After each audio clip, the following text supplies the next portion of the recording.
Hey everyone, it's Blake. Welcome in to episode number 87 of our WWE 2022 Save and TEW 2020. This is Raw for January week 3. The march to the Royal Rumble continues, and I know it's been about a little over a week and a half since we've had an episode in our WWE series here, but as you guys know, usually when we get in the pay-per-view cycle or special event cycle with the other saves, AEW and WCW, we kind of focus in on those, put a couple of those episodes up closer together. So that's what we did with AEW since we had Fyter Fest. But back into WWE here, as we are, again, we're very close to the Royal Rumble and a lot of exciting things in the works, as you know. So let's start with the pre-show. And it's Mustafa Ali and Dijak getting the win over Akira Tozawa and Drew Gulak 7:08. But I mean, let's be honest here. Dijak gets the pin on Tozawa. 67 is pretty good. Like this match will probably do better, I would say, than a couple of the matches we're going to have on the main card. So shout out to Ali and Dijak, because these guys, and Tozawa and Gulak, I mean, come on, we've talked about those two before.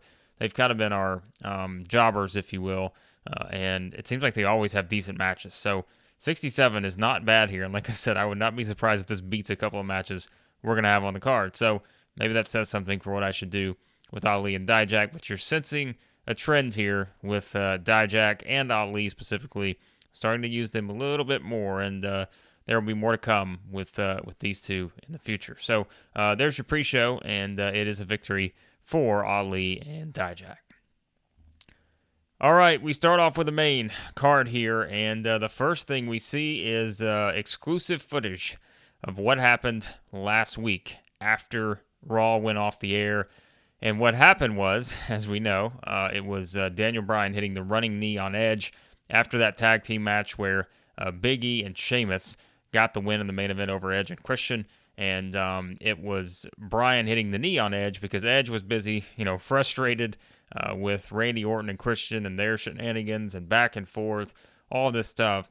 And so we see the footage of what happened after things went off the air. Edge kind of regrouping himself, Orton and Christian going over to kind of help him up. And Edge just goes off. Like, he is pissed. He is just going off on these two, telling them that, they better get this figured out because he has the biggest match of his life coming up at the Royal Rumble. And if they don't want him to lose this championship, they better get it together. So basically just kind of Edge, really just going off on these two, saying he's tired of their games. They better figure out a way to get along because if they cost him the WWE championship, they're going to have more problems than they have right now. So just, one of those things where Edge goes over, grabs his championship, and he's out of there, leaving Orton and Christian still bickering back and forth. So things starting to boil over a bit here with Edge and his frustration with Orton and Christian inability to get along. So this gets an 84, and we'll talk about what's going to be next in terms of this trio here in just a bit. And here we go, match-wise. We start off with, I told you, almost Ali and Dijak tag match, almost hit this level. Adam Cole gets the win over Dominik Mysterio. We said last week Cole would be in action. He is here, 11:31. He gets the pin on Dominik, following botched interference from Rey. Before we get to that, I think it's kind of interesting that Adam Cole and Dominik have great chemistry, so that's one I would not have expected. But that is fun to note. So worth noting there. Botched interference from Rey Mysterio. So the thought here is, and kind of how we're playing this, is that Rey's ringside, and we're continuing that theme, right? Where Angel Garza has been ringside for all of the matches involving the Mysterios in recent weeks, and Rey is out there, with Dominik once again, and Rey's looking for Garza, but there's no Garza to be found as the match gets going. And then eventually Garza makes his way down towards the finish, and that causes Rey who's already leaped onto this guy from the apron. If you remember on a recent episode of Raw, Rey's like, I'm taking this up a next level. So he goes over, grabs a chair, and now Rey is going after Garza. The crowd's losing him because they're thinking, oh my, this guy's about to wallop this other guy with the chair, and that causes the distraction for Dominik, who kind of gets, he's looking out on the outside, kind of yelling at his dad here, like, hey, what are you doing? Like, because Dominik's kind of been stuck in the middle here. And so that caused the distraction. Cole able to capitalize and gets the win. So 68 for the match. Cole wins, and afterwards, it is, not a great rating here. this show is probably not going to be great. I'm going to say this is like our usual go-home shows, which we always kind of laugh. Like our go-home shows feel like they're the weakest of the bunch usually because we're just trying to get to the pay-per-view and like let's just get these shows out of the way. But actually, next week's go-home show will probably be the best one we've had to this point, and you'll see what I mean from the match standpoint. So, but we start here, like I said, Dominik grabbing the chair. He goes out, he just grabs the chair from Rey, and Rey's about to haul off and hit Angel Garza in the front row. But Dominik just grabs the chair from him. So Rey's not happy about this, and then Garza just kind of holds his hands up, just backs up, and then he's just like, I'm sorry. And Garza just walks back up the aisle into the crowd, and Dominik has taken the chair from Rey, and Rey is pissed at Dominik. So continued frustration here for Rey Mysterio, and now, we're not sure what's going on here, but Garza, I don't know. We'll see what's happening with this interesting development here. So 58 for this one. Dominik not happy with Rey. We'll see. All right, and then, this show's going to be bad. It's not going to be a great show from a rating standpoint, but we have a lot of things in the works, and it's okay if we lose a little popularity from this one. All right, backstage, it's Kurt Angle and Chad Gable who are at the monitor. They've been watching this match between Adam Cole and Dominik, and that's because Gable going to try to get his revenge on the Bullet Club next week because it will be Chad Gable versus Adam Cole. Of course, last week it was Gable losing to Finn Balor in a really good match, and Angle just saying, look, I want you refocused. We just watched this match. We saw, what Adam Cole's capable of. I want you focused on these matches, Angle says, because then, our bigger goal is for you to win the Royal Rumble, because, that will take us to a completely different level. So it's just kind of Angle pushing the focus here for Chad Gable. I know you're thinking about the Rumble, but we got to focus on next week's match against Adam Cole. And that is when Cole arrives, having just won his match, and Cole just taunting Gable, saying, you couldn't get the job done last week against Finn Balor. What makes you think you're going to be able to get the job done against me? We are pretty much showing that we are the most dominant group in WWE history. And Cole just tells, Gable, just like AJ Styles says last week, you're getting a look at your future. You lost last week. Your future is going to be another loss coming up next week. And so Angle just, once again, just getting kind of stare down from Adam Cole. He got the stare down from AJ Styles. So that is how we kind of developed that. So it will be Chad Gable versus Adam Cole next week. And as you heard, Gable is officially in the Royal Rumble. We've kind of been doing some of these segments where we kind of, hey, these guys have been announced for the Rumble. To speed this up a little bit, like we're just going to start adding this in. You pretty much know who's in the Rumble anyways, minus, a small group of people that you will not know are in the Rumble and will be kind of surprise entrants. But, you kind of already know that the main players will be in there. So 68 for this one, not great, but Angle struggling to go off script here. All right, back to the 60s we go. As it is Tony Storm and Liv Morgan, the Rebels are back, and Pat McAfee catches up with Storm, who's going to go one-on-one with Sasha Banks here next. And, McAfee's just like, look, we haven't seen you, you in probably 3 weeks. We haven't seen you since Armageddon, basically. There's not been a whole lot going on. He said, look, Liv, you lost that championship match to Bayley. Then, Tony, you guys lost that tag team match at Armageddon. You just haven't had a really good string of good matches here lately. And Storm just says, look, we understand, we have not met our expectations. We've not met the expectations of the fans. We're trying to figure out what we need to do, to get back to where we want to go. And she just says, one thing we do know is we learned a lot from that match at Armageddon. And she said, we learned a lot from just not being able to win those tag team championships. So Storm kind of playing up something here in terms of they learned a lot. Didn't say specifically what that was, but perhaps we'll find out what that means moving forward. But a 65 for the segment, that is going to lead us into our match, Toni Storm versus Sasha Banks. And it is Sasha Banks getting the win over Toni Storm, 9:35 with the fast roll-up. So we did kind of the flash pinfall here. And we kind of built up, we have to use storytelling in at least one of our matches, and this was the one I chose. This would have probably done better had we not, because we probably got the penalties for holding back.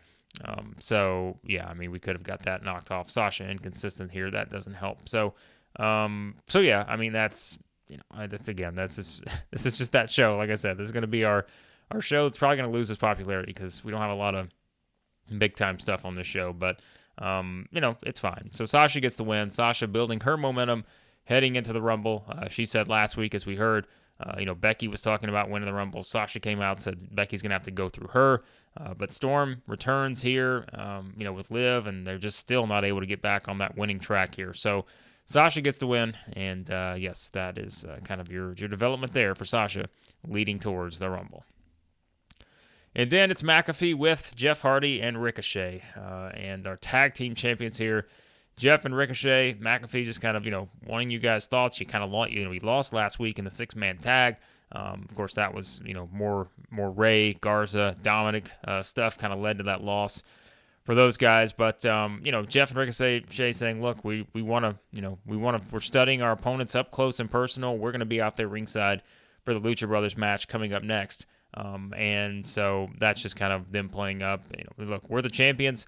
We're going to be ringside looking at our opponents for the Royal Rumble in that ladder match for the tag team title. So 63 here for this one, and I'm sure Steve Austin was pleased with Ricochet being on his television program. I'm sure he was thrilled with that. So everybody knows what that has to do with, since Austin just cannot stand Ricochet, as we've seen from the numerous emails. So now he's got him back on his show as a tag team champion. My goodness, what's Austin gonna do if Ricochet and Jeff lose the titles to the Lucha Brothers? He's got to put up with Ricochet on his show because they will revert to Raw, as we know. So, oh boy. Anyway, so we're leading to the tag team match, and I found the Lucha Brothers some very interesting opponents because, as we've been doing, we've been calling up some people from NXT, just putting them in some random matches. Last week it was Becky versus Gigi Dolan. We've had some of these matches before outside of the Kevin Owens Open Challenge we did in December for Raw, but still, we've had some pretty fun stuff to do here. And so I'm curious to see how this match does, because the Lucha Brothers are in action, and they are going to be in action against Breezango. And wow, 78 here. Look at this. So maybe there's something in this. This might be a money match moving forward, as the Lucha Brothers get the win over Fandango and Tyler Breeze, 754. Ray gets the pin on Tyler Breeze, the assisted Fear Factor. Wow, this was, a 94 for Ray Phoenix. You got to be kidding me. This guy is unbelievable. But a 78 for this match, which we know, again, kind of carried by an incredible performance from Phoenix here. It only goes 8 minutes, but, this will easily be the best match on the show. I don't think our main event will top this, and we'll talk about our main event in a second, but I don't think it's going to top it. So maybe we should put this in the main event spot. But Breezango coming up and just delivering. Even though, in-ring performance is not perfect, but look, I got to give these guys some credit. They come up, and we might have to run this back at some point. This was tremendous. So Lucha Brothers get the win. Again, they get the victory here, but these two guys, stars. All right, I don't think we didn't even do anything special. Yeah, just regular, just a regular match. Nothing special here. So Lucha Brothers, they got some talent. 78 for this one, and then after the match, not going to do as well here, as it's the Lucha Brothers, seeing Jeff and Ricochet out there, watching this, this match they just had, and they are taunting Jeff and Ricochet, and Jeff's like, you know what? I've had enough of this. I'm not going to listen to this taunting. So what does Jeff do? What Jeff always does, man. He just goes over under the ring, and he just pulls out this big-ass ladder. So Jeff's just pulling out this ladder from underneath the ring, and Jeff just starts climbing this ladder. Ricochet just kind of standing there like, do I climb this on the other side? Should I do that? Is the ladder going to fall? So Ricochet just kind of standing there, and Jeff just climbs all the way up the top of this ladder. And he's just kind of, as we know, one of those big ladders. So he's kind of just standing over Penta and Phoenix here, and Jeff just holding up his tag team title while Ricochet's just standing there beside the ladder. Ricochet, what are you doing, man? I'm just kidding. We're having some fun with Ricochet here. But so Jeff, Jeff's always got a ladder on hand. So he pulls out this big ladder, and there you go. So they're just kind of having a standoff here as Penta and Phoenix getting ready to challenge our tag team champions at the Rumble. So 67 for this one. And then it is Steve Austin, who has called in Daniel Bryan, Big E, and Cesaro. And Austin just says, guys, I wanted you to come in here. This only gets an 83. I would like this to be better, but my guess is because it was short. We had to cram in a lot of stuff on the show. Yeah, and we're still getting the announcing stuff. By the way, just as a note, I do still have Michael Cole and Corey Graves at the Capitol Wrestling Center training. So, like, we're trying to gain their skills. It's just not happening quick enough. So, anyways, Austin calls them in. And Austin's just saying, look, guys, I just want all of you to know, you guys know what I think about all of you. I think you're all, championship material. Daniel, you're going to have your chance to get that championship back against Edge. I'm excited for this. Big E, Cesaro, you guys going to have a chance to perhaps win the Royal Rumble. And then one of you maybe goes on and faces Daniel Bryan if he's the champion. Big E, I've said what I've said about you. I think you're a future champion. Cesaro, you know what I think about you. I think you're a champion. You almost had that championship in your grasp. And look, he says, I know you guys just came off of a hard-fought match with each other at Armageddon. But he said, one more time, here's what I want to see. And he says, that's what next week you guys are going to team up yet again. And you guys remember, we were just teaming these three guys up leading into Armageddon. We had some fun kind of trios matches there. But we're going to team you guys up once again because I've signed the match. Next week, the main event of Raw, the go-home show before the Royal Rumble. It's going to be Daniel Bryan, Big E, and Cesaro teaming up to take on Edge, Randy Orton, and Christian. So that is your main event, and yeah, like I said, that's gonna be a hell of a main event next week on our go-home edition. And so these three guys just kind of staring at each other again. Still friendly, interactions between these three. Nothing, no shenanigans in the Armageddon match. So not really anything for these three to be upset about with each other. So the team is back. So the trios team that we grew to love, they're back for at least one more match. So Bryan, Big E versus Cesaro, and Cesaro going to take on Edge, Orton, and Christian in our main event next week. So it gets an 83, and that is the setup for that as we get closer to the Rumble. And then it is Bayley, as we see Sasha and Naomi just kind of, talking with each other because Naomi's getting ready to take on Bayley. As Bayley in non-title action here, and it is, Bayley just walking up to these two, and Bayley and Sasha, having a stare down because we know what's happened with those two in our save, and kind of how that, turned where you had Sasha just having enough of Bayley, and that was that. But then that's when Bayley just tells Naomi, you know what, Naomi, you better be careful. I know you're back on Raw. You think everything's fine, but she says, you know that's not the case because Sasha, this is what she does. She thinks, makes you think you're on her good side, and then she just turns on you. She turns on you.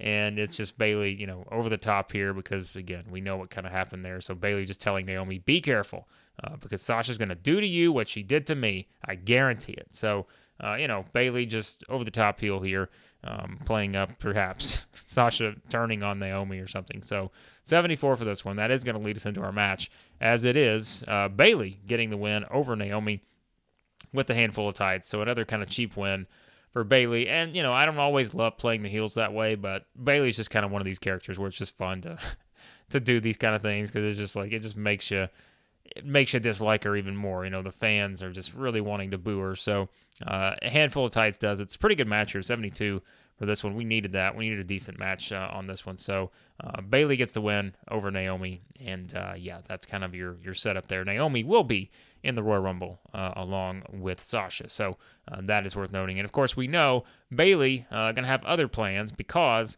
Bayley's going to defend her championship against Rhea Ripley. And after the match, Rhea Ripley makes her way out. And Rhea Ripley just looking at, just kind of acting like she has a watch on. And that is when Ripley just kind of has her microphone here. And she just says, Bayley, tick-tock, tick-tock. Your title reign is almost over. And so kind of insinuating, Bayley's playing the game where she wouldn't put her title on the line at Armageddon since she was not going to defend her championship until the Rumble. Now, Rhea just kind of playing up, and you can see Bayley's face just kind of, she's not freaking out here, but you can tell Bayley's a little upset knowing that Rhea Ripley's right. Like we're, basically one show away from her having to defend her championship against Rhea Ripley. So not much to say here for Rhea, but just kind of asserting her dominance here and perhaps saying, look, Bayley, time's almost up for this title reign. So 74 for this one. And yes, we will see what happens with that match and any more development on next week's Raw. And then it is Austin. Man, this didn't do well. 78. This should have done a lot better. Austin and Owens. Yeah, it's short again. That's just, man, that's going to happen. We just had a lot to cram into the show. But it is Austin, and here comes Kevin Owens. And Owens says, first off, Steve, I want to tell you this. I'm pissed. I'm pissed at you. I'm pissed at Mick Foley. Owens, not one to hold back his comments, as we know. He says, I don't understand why this is a four-way match. I was the champion. I should get my one-on-one match against Sami Zayn to get my title back. And, Austin's just like, Kevin, I understand what you're saying, but Mick and I decided this was the best course of action. Johnny Gargano actually never lost to you in that match. You were going to give him another opportunity. It was Mick's decision to put the Miz's ass in there. So Steve just kind of says, look, this is what it is. I understand. He says, but I got confidence in you. I got confidence that you're going to win this championship back because I know how much it means to you. And that is when Owens says, okay, I'm not gonna focus on the negative here. I'm just gonna tell you, I'm gonna get that championship back, and it's gonna come back to Raw. But he says I have something else I need to say next week, and so it's just kind of Owens teasing that he has something he has to say next week. So what's that gonna be? We're not sure just yet, but Owens has something to say next week. But as he's saying that, 78 for this one. Here comes Keith Lee. And so Keith Lee walks in, of course, our Intercontinental Champion who came over via, the rule book here, having the Intercontinental Champion revert to Raw after the U.S. Champion went to SmackDown. And so Lee walks in and he goes face-to-face with Kevin Owens. So you've got your Intercontinental Champion, your former United States Champion here going face-to-face. And these two just kind of stare each other down, kind of understanding an interesting dynamic here. Owens losing brought Lee to Raw, and so they have a stare down. Owens walks off, and that is when Steve Austin just says, Keith, I appreciate you coming. Look, as long as we got you here, I think you understand. If Kevin wins the championship, then perhaps, you're going to be going back to SmackDown. He's like, there's a lot of technicalities in place here. We never expected this situation. We never expected a SmackDown competitor to be able to come over and win the United States title, but that's what happened with Sami Zayn and his stupid buttons. But Austin says, so while you're here, I want to get the most out of you because, he says, Keith Lee, next week, you're going to be in action because then after that, what we kind of set up last week.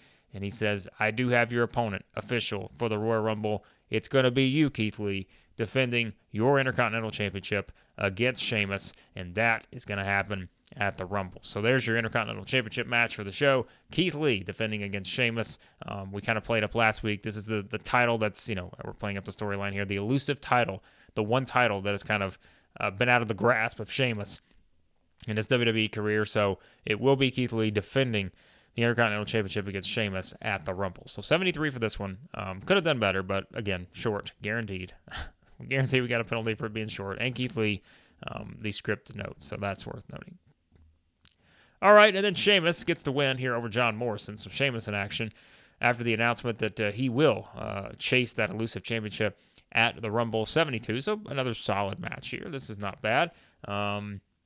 Look, Morrison, we just haven't had a lot to do with. He's just been someone that's nice to have for his skills in the ring and such, but we just have not had a lot to do over the course of this save for Morrison. So all about Sheamus here as he gets the win with the Bro Kick in 10-20, 72 for the match. And then after the match, here comes Pat McAfee yet again, and he wants Sheamus's reaction to hearing the announcement that he will challenge for that Intercontinental Championship at the Royal Rumble. And Sheamus just says, look, like I said last week, this is the one championship, the one thing that has eluded me here in WWE. And he says, I don't care who it is. Keith Lee, it wouldn't matter to me. I have one goal, and that's to hoist that championship up and become the Intercontinental Champion. And then Sheamus says, and after I do that, I'm going to walk down to that ring with my number in the Royal Rumble. I don't care if it's 1. I don't care if it's 30. It doesn't matter to me. And I'm going to win the Royal Rumble, and I'm going to go on and face the WWE Champion at WrestleMania. So Sheamus, 2 goals in mind here. He is, wants to be Intercontinental Champion, but he also wants to win that Royal Rumble, which we've already announced him for, and go on perhaps to the main event of WrestleMania. So 67 for this one. And then we get a video package looking at the road to the Royal Rumble for Becky Lynch, and this did not do as well as I would have hoped. Anything with Becky, we need to be in the 85 or above range, 79 for this one. But again, short, and Becky, poor improvising, which is rare. So that's just, we get knocked for that one, so that's not going to help on this rating. But, just kind of looking at Becky's road to the Rumble Hill, if anybody's had a hell of a, last month or so, it's Becky. So we kind of look at everything that's played out for her. We don't see the footage of what happened to her at the Mae Young Classic. We've kind of been playing up that note not to show what happened to her, with Roman Reigns hitting the spear on Becky. So we still have not shown the replay of that happening. So we're not showing that here, but we're just showing the aftermath of Becky kind of recovering after that, and her promo at Armageddon, just kind of what she said last week. So really just looking at Becky Lynch and her road to the Rumble here. So clearly she will be one of the favorites to win the Women's Rumble. So that's just kind of what we're doing here with the video package. So there's that, and Becky will be in action next week. So 79 for this one. And then it is AJ Styles and the Bullet Club. We see, the Street Profits backstage, and it's Ford and Dawkins just kind of, talking to each other, getting ready for this match, because our main event is going to be AJ Styles going one-on-one with Angelo Dawkins. And here comes the Bullet Club. They walk up, and it is Styles just kind of looking at Dawkins, and then he just steps over, basically just ignoring Dawkins, who his opponent's going to be here in just a second, and he walks up to Montez Ford. And then Styles just starts mocking Montez Ford here, saying, "Looks like you're missing something there, Montez." And just kind of looks at his shoulder, looks at his waist. He's like, "I don't see a WWE championship." Styles just really going all in here. And Styles just kind of mocking him for not being able to get the job done against Edge like I did. I've gotten the job done against Edge. You couldn't get the job done against Edge. And that's why you're not the WWE champion. And you're not the WWE champion because you couldn't beat me either when you and I wrestled a while back. So Styles just really going it forward here and just kind of playing up that he doesn't have what it takes to be the champion. Styles says, "I've been the champion before, and I'm going to be the champion again." And it's just kind of playing that up. And that's when, Styles walks back, and Dawkins getting heated. Dawkins ready to go. Ford's ready to go. And then it's just kind of Balor getting up in Ford's face, and then Ford just kind of, takes his face and just kind of smashes it into Finn Balor here, and these two are ready to go because Finn Balor knows that next week, one-on-one, it's going to be Finn Balor going one-on-one with Montez Ford. So there's another big match added to the card next week. I forgot to mention as well, this is not related to this segment, but Rey Fenix versus Ricochet. That's also set for next week. So we got a lot of interesting matches set on the card for next week. So, so Balor just kind of gets up in his face, and these guys are ready to go at it. But Styles just kind of pulls him back and says, "Not now, not now. We got business to take care of. You guys can take care of your business next week. But Angelo Dawkins, I'm about to go out there and beat the hell out of you in the ring." So there's your kind of setup here for your main event. 81 for this one. Styles just going at Montez Ford, and now setting up this match. Like we said, Balor and Ford will take place next week. So here we go into our main event, AJ Styles versus Angelo Dawkins. And, oh no. So, AJ Styles gets the win over Angelo Dawkins, 71, which this should have done better, but the injury is going to cause an issue here. Styles sustained cracked ribs. Yikes. Phenomenal forearm. Gets the win, 12-25, 71 for this one. So, Styles is injured, and that is not good at all. Cracked ribs. I have to assume, if it's not broken ribs, he's got to be able to play through the cracked ribs, right? Come on, AJ. You got to play through the cracked ribs.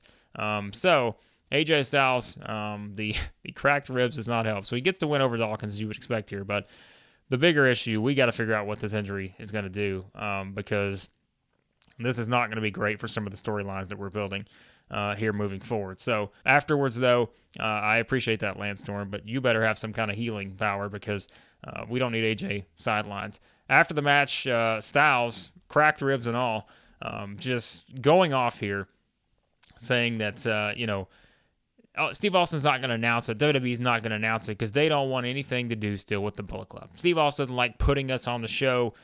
He doesn't like acknowledging anything to do with the Bullet Club. But he says, here's what I can tell you. We're all three in the Royal Rumble. It's official. Myself, Finn Balor, Adam Cole, we're all going to be in the Royal Rumble match. And that's when he looks down, he sees Montez Ford and Dawkins still standing out there after the match. And Styles just says, I don't care if it's you, Montez Ford. I don't care if it's you, Angelo Dawkins. I don't care who it is. One of us will find a way to throw everybody else out of here, and one of us will walk out victorious and win the Royal Rumble, and we will be one step closer to achieving the ultimate power here on Raw and getting that WWE Championship. And that's when AJ Styles just kind of looks in the camera and says, Steve Austin, then what are you going to do whenever one of us is walking around with that WWE title? So Styles just kind of playing up, the Bullet Club are still kind of the outsiders here. They're the outlaws. They're just kind of the ones that do what they want when they want. WWE doesn't want to acknowledge that they're in the Rumble, but they are. And Styles just kind of delivering a promo here that one of them will win the Royal Rumble. So an 80 here for this one. But after he does that, we got a pissed off Edge, because here comes Edge, who comes out. This is another one that does not do as well. This show's not going to be, that main event having the injury is going to hurt, but we get no knock here. I mean, this 81's not bad, but yeah, this show's going to lose some popularity. But it is Edge taking aim. We've got just an angry Edge. After we saw the footage from earlier, there's been no sign of Edge, Orton, or Christian on this show. Edge comes out, and he takes aim at AJ Styles. He just says, shut up, AJ, shut up. Because Edge says, I'm tired of watching all of this going on around here. You sit here and think this is your show. Daniel Bryan thinks this is his show. He can do whatever he wants. Hell, even Steve Austin thinks this is his show. And Edge just says, it's not. Because all of you need to recognize something right now. I'm the WWE champion. I'm the champion around here. And all of you can talk about whatever you want to talk about. Whether it's you winning the Rumble, AJ Styles. Whether it's you winning the Rumble, Finn Balor. You, Adam Cole. Montez Ford. I don't care who it is. Daniel Bryan. Big E. Cesaro. Any of you guys who think you're going to take this championship away from me. It's not going to happen. This is my show. I'm the champion. And I don't care what's going on with Randy Orton and Christian right now. I want what I deserve. And that's when Edge says, so, Daniel Bryan, wherever you are, I'm going to walk into the Royal Rumble. I'm going to beat you, and I'm going to walk out the WWE champion, and I don't care who wins the Royal Rumble. If it's any of you guys, I'll beat you two at WrestleMania. So Edge just kind of, as we said, the frustration has been boiling over with Edge, and it really boils over here as he is not very happy. And so that is how we go off the air, with a very passionate promo from our WWE champion, Edge. And so we finished with an 81. But like I said, this show, a total mess. A 77, we're going to lose popularity for the first time in a while. It's the first show that's lost its popularity in quite a while. But look, when you get as high as we do, not going to be great. We did not have a single light blue on this show, and that has to be, for us, a first. Like, I feel like this is the first time that's ever happened. So, not ideal, right? But like I said, this was kind of this would have been like our usual go-home shows, which we kind of laughed about that. Our go-home shows are usually not great, but next week's show, I can guarantee, is going to be better than this one. So unless the AJ Styles injury, we have to rewrite everything. So we'll figure that out. But so there you go. That was the week edition of Raw 77 for this one. But yeah, it's fine. It's not a big deal. Anyways, let's see what we get to before we wrap up. Most importantly, let's see what AJ Styles' injury status is. All right, so Raw was positive. We did not strike gold with this episode, as we saw. Lince Dorado's gone. I'm going to be completely honest with you guys. I did not even realize this contract is up. It must have been one of those email things where we just went through the emails and I was like, oh, hey, I'll go back to this. I just forgot. So I guess I just forgot to re-sign the guy. So we may re-sign him because, look, we need guys like Lince Dorado, very skilled worker on the roster. So I could have swore we extended his deal, but maybe that was, I don't know what happened there, but I'll figure that out. And look, it's not like we use him on every show, but it's nice to have the opportunity. All right, AJ Styles, this is the most important. Lince, I'm sorry. If you're without a contract in WWE, that's not the most important thing for me right now. It's seeing how long AJ Styles is going to be out. Injured, cracked ribs. Oh, thank goodness. Not going to miss any dates. Oh, that is a beautiful thing, because man, would I have had to rewrite some stuff here in the next few episodes, specifically, given what we have in mind. So, all right, so that's okay. Woo, everyone, exhale. because AJ Styles only going to take a week for him to heal. I was going to say if he wasn't going to work through the cracked ribs, we may have had to fire AJ on the spot. So he's going to have to work through the cracked ribs. So get a flak jacket or whatever you need. Protect those ribs. So all right, AJ's okay. So he'll be back soon enough. So that's all right. Let's look at our email. So let's say Toronto's gone from WWE. I'm gonna I'll remember that, I promise. AQA's injured. I assume that's because she may be on the short list. I assume AEW. Drug test fees, Raw view. Oh, look at this, 3.29. I'm not even talking. You guys know what I'm already looking at. Triple H has a complaint. Of course he has a complaint. You guys, I forgot to do this recently, but we're about to do it right now. Let's get rid of the AJ Styles note here. But so you see here that Triple H has a booking complaint, right? So what I forgot to do in the previous episode, and I just realized this afterwards, I was like, I got to remember to bring this up in this one. So Triple H complaining about his booking, everyone. We all understand that, right? Okay. Well, let's take a look at a big development in NXT, because Triple H is upset, apparently, with how he's booked on the main roster. But, look, this guy's been going through a lot. Like, he's had a divorce. He and Stephanie have divorced. We know all the stuff that's happened. But let's take a look at Triple H, a recent match he had, because, as you'll note, Triple H has yet to lose a match in our series, going all the way back to June. But what did Triple H do? He did exactly what we said he was going to do, everyone, because Triple H defeated Pete Dunne and Kushida on last week's episode of NXT, and he is your new NXT heavyweight champion. Triple H is the NXT champion, and now that moves his record to 21-0-0. He has yet to lose a match since we started this save, and he's done it now being the NXT champion. So I told you guys it was going to happen. I called it. I said this is going to happen, and so he is unhappy with how he's being used, and he is still the NXT champion now. Like, we can even go look at this if you guys want the official look at this. Like, it is official now. Your NXT World Heavyweight Champion, Triple H. So there you go. Oh my, what is Triple H doing? All right, there you go. That's Raw. A terrible Raw from a rating standpoint. One of our worst Raws yet. One of our worst shows yet, probably. But not ideal. But AJ Styles being okay, that's going to help. Nonetheless, there you go. That was Raw. As always, be sure to like, share, subscribe, all that good stuff. And check out the AEW and WCW saves. A lot of fun stuff going on in those. A lot of momentum behind those saves right now, with coming off Fyter Fest for AEW, WCW making the march towards Super Brawl with Bret Hart versus Hollywood Hogan. So yeah, lots of cool stuff on that. But again, I've also got something else coming up I've been teasing that we'll put out here soon. That will be a little bit different than what we've done with other saves, but it may be something you find enjoyable if you play TEW 2020. So nonetheless, I appreciate you guys as always. The great feedback. It really is appreciated. I always enjoy the interaction. So, but on the next episode of our WWE 2022 save, it will be SmackDown for January Week 3.